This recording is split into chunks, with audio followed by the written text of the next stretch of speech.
Kung napapansin nyo, kapag medyo tatamaan na o merong tatamaan o tatamaan na talaga ang Office of the President, ang administrasyon sa investigasyon, ay biglang namamatay yung investigasyon.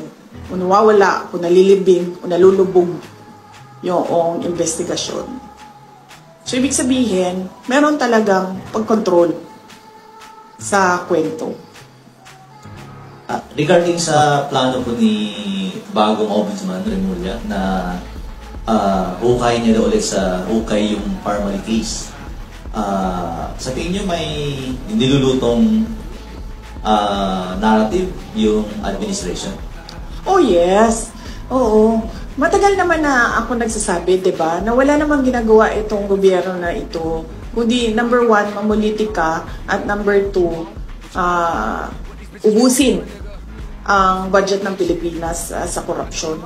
So yan lang yun ang ginagawa nila, sir, sa totoo lang. Meron ba kayong nakikitang project? Wala, diba? So ibig sabihin, wala na silang ibang objective para sa kanilang pagkaupo dyan sa administrasyon, kundi mamulitika. And ang end goal nila is perpetuation in power. Sinabi ko na yan noon pa. And paano nila gagawin yon? Ay syempre ubusin nila yung kaban ng bayan sa korupsyon.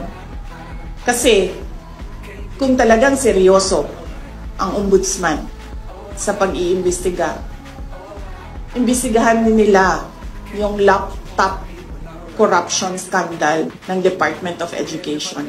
Nandoon si Zaldico. At alam ko yun dahil gumawa kami ng sarili naming investigation sa loob ng Department of Education noong ako ay Department of Education Secretary.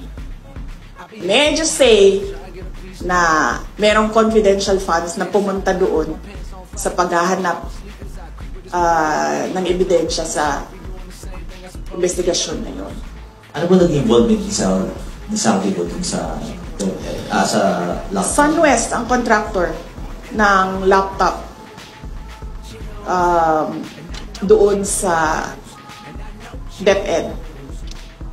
Bakit specific yung pag-iimbestiga?